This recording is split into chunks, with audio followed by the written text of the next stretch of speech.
This week on BuzzFeed Unsolved, we investigate the Gardner Museum art heist, the biggest museum art heist in the world. It's also considered America's biggest property crime ever. I love it. What do you love about it? I love heists. This is fun. Yeah, heists are fun. For the most part, they're, I guess, victimless. You're stealing from largely what? The rich?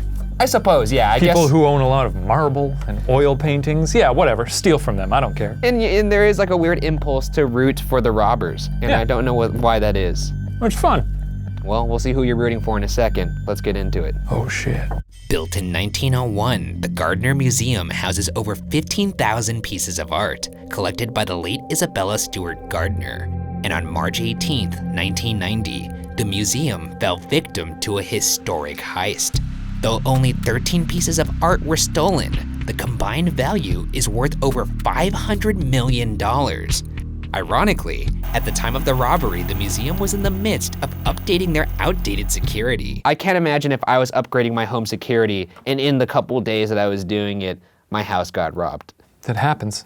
Sometimes you lose $500 million. Yeah. I would lose $50 in cash, an Xbox One. I have a precious a butterfly encased in glass. You have a butterfly encased? Are you like, that's weird, right? I'm going to head down that road of having a room that's full of bugs and butterflies, and I want it to look like a serial killer's den? Is that what? Yes, but sort of like a well-traveled serial killer. On the night of the heist, two inexperienced guardsmen were on duty. One security guard, named Richard E. Abbott, was a music school dropout and part of a rock band. He was a rock performer by day and a security guard at the museum by night. By his own admission, he would sometimes show up for work, drunk or stoned after a performance. Quote, "I'd be just getting off of the stage somewhere and just wanted to slow down before I went over to the most boring job in the world," end quote. I really respect this guy. I mean, he is a knucklehead, but he's an honest knucklehead. He's not trying to say like, I tried my best, this was my passion, this job, I took it very seriously. He's very forthcoming with, yeah, I didn't really like this job. Because how often does a heist happen? It truly must be the most boring job in the world. Though, Abbott insists he was sober the night of the robbery. Around 12:54 a.m., a half hour before the thieves had successfully entered the building, a fire alarm went off on the third floor of the museum. When it was investigated, there was no fire. Whether this was part of the thieves' scheme is unknown. At 1:24 a.m., two men dressed as policemen buzzed into the security desk where Abbott was stationed. The men stated that they were responding to a disturbance call and demanded entry. There were St. Patrick's Day parties happening in the neighborhood, so a disturbance call made sense to the security guard Abbott. Also, Abbott added that he wanted to avoid getting arrested because he had tickets to a Grateful Dead concert later that day. This guy has all the correct motivation. I love that he says he's high all the time except for this one day. He's like, yeah, I'm always stoned. I wasn't that day. And that his priorities, that he's got a fucking Dead show to go to. And here's the thing, if he was this forthcoming with police officers who may charge him for criminal offenses, I have to imagine he was this forthcoming in the job interview. Oh, for sure. So it's almost on the museum themselves for hiring this man. Abbott buzzed the two policemen through the employee entrance, violating museum protocol. Then, one of the men said to Abbott, quote, "You look familiar. I think we have a default warrant out on you. Come out here and show us some identification." Abbott was tricked to leave his control desk, which has the only button that would immediately alert the police. He was then instructed to face the wall and stand spread eagle. Abbott recalls that as he was being handcuffed, he found it odd that he was not frisked beforehand, and it dawned on him that this could be a robbery. I don't know if these two robbers were as bright as they seem, but it is interesting to point out that they knew that the only button to alert the police was at that desk, so they knew they had to get him away from it. Yeah, it's very good. It's ticking all the boxes so far because not only have they clearly done their research, or at least happened upon a very... They may have cased the joint. Yeah, they got costumes. I'm picturing just the whole crew, like a guy up on a telephone pole. Oh yeah, There's always the guy on the telephone pole. Like to have a lookout and all that stuff. Is there a guy on a telephone pole? We'll get into how this God, heist carries. there better be a guy on a telephone pole. We'll see.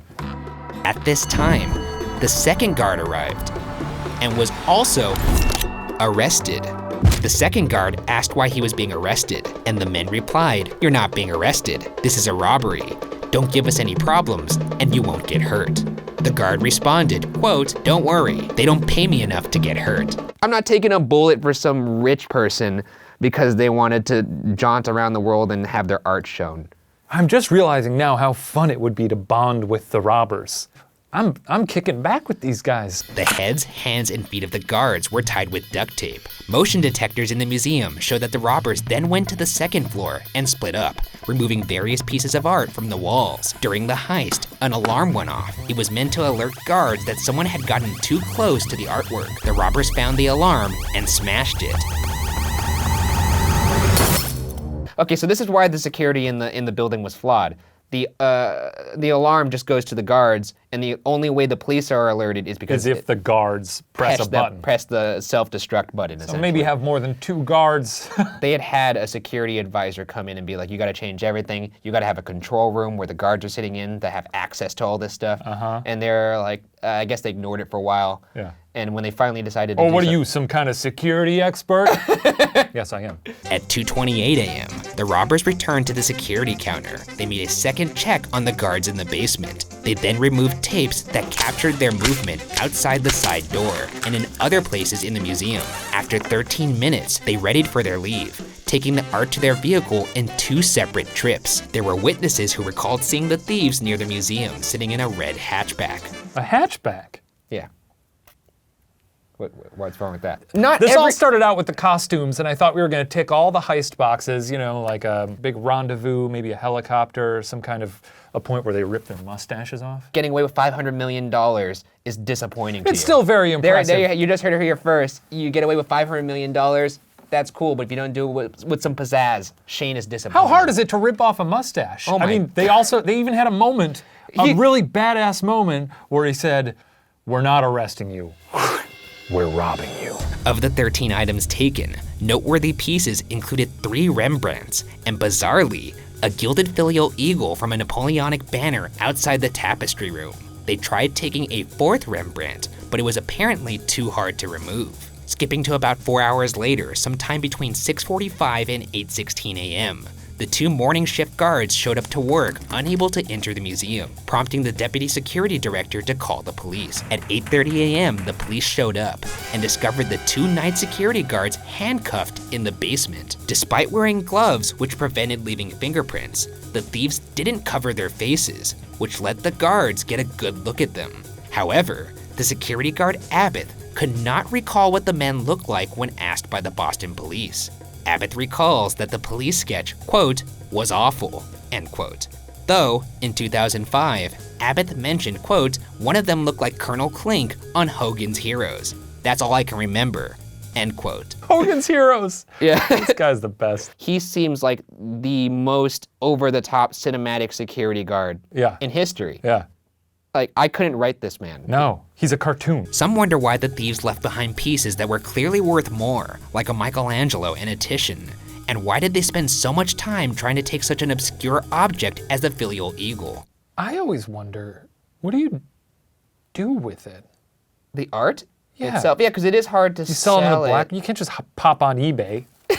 Be like, I got a few Rembrandts lying around. Buy it now at 1 million. Yeah. That doesn't work. Yeah. You gotta, what do you sell it to other criminals? Did Saddam Hussein buy stolen art back in the day? I don't know. Well, my Does knowledge Kim of Jong-un do it these days? I have no idea, man. My knowledge of Amazon and eBay is quite extensive, but when it comes to the black market, I'm pretty not a lot there. I don't really know how it works. Maybe they do have a buy it now auction. So Saddam Hussein was like, outbid it again. Damn it, Kim. One interesting development occurred in April of 1994, when the museum received an anonymous letter claiming to know the location of the art. The author seemed to have a great knowledge of the pieces stolen and the art world in general. The anonymous tipper stated that the pieces were safe in a controlled environment, but the museum had to act quickly because a buyer in another country who was unaware that the pieces were stolen could purchase them and claim legal ownership. The writer asked for $2.6 million for facilitating the return of the artwork. The museum agreed. The museum then received a second letter. The author was pleased they were interested in negotiating, but was discouraged by the local law, state, and federal authorities intervening. The writer openly wondered if they were trying to arrest the middleman on top of recovering the art. They wrote in all caps, quote, "You cannot have both," end quote. The tipper also added that even if they see no way of following through with the negotiations, they would give some clues to the whereabouts of the art. They've never heard from the author since. I think they probably knew some details that made the museum think, okay, this is legit. So who knows? Maybe they got cold feet. It's nerve-wracking being the middleman there. It seems like a rendezvous you would have to go to where you're looking over your shoulder the whole time, looking up at windows. You gotta expect that they're gonna have that though. You're not handing over random shit. You're handing over $500 million worth of goods. It's a fair amount. So you're gonna expect a couple badges there. That being said, let's get into the theories. The first theory is that a thief named Brian McDevitt was responsible for the crime. McDevitt had committed a similar art robbery in the 80s, where he hijacked a FedEx truck and dosed the driver with ether. Wearing the uniform and carrying duct tape, McDevitt planned to bind museum employees at the Hyde Collection in Glens Falls, New York, and cut paintings from their frames. Hilariously, McDevitt and his accomplices got stuck in traffic and arrived after the museum closed, thus foiling their plans. McDevitt served a few months in jail for attempted robbery. McDevitt also lived about a 10-minute drive away from the Gardner Museum at the time of the heist. He was questioned by the FBI in 1992, and later in front of a grand jury. His lawyer told the Globe that his client knew nothing about the crime. You know, this was no small change robbery attempt. He did use a costume. He did use a costume. So he does have a flair for the theatrics. Yeah, he has a proclivity for costumes. I like that. So maybe. Any talk of mustaches in that one? I didn't look into that. No, maybe do a little more research next time on the mustache front. Okay, I'll make sure, I'll write that down here. Let me get that pen. Actually, I don't care. The second theory is a classic, that the heist was an inside job. This would explain how the thieves knew where the only alarm button was located, and also their knowledge that the artwork did not have anti-theft devices. The FBI claim that security guard Richard E. Abbott has not been ruled out as a suspect. The suspicion goes beyond Abbott being poor at his job. As mentioned before, Abbott notably could not recall the faces of the robbers shortly after the heist. I don't know how I would describe your face to someone. I'd just say, Yeah. You had a nose, sort of looks like a cartoon gopher. Yeah, if I had to describe yours, I would say, first off, do you have some paper that could fold out?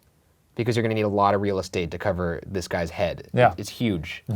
Probably the size of most barn doors. Also, despite the thieves' failure to destroy motion sensor equipment, the motion sensors, oddly, didn't record the thieves on the first floor where a piece was stolen.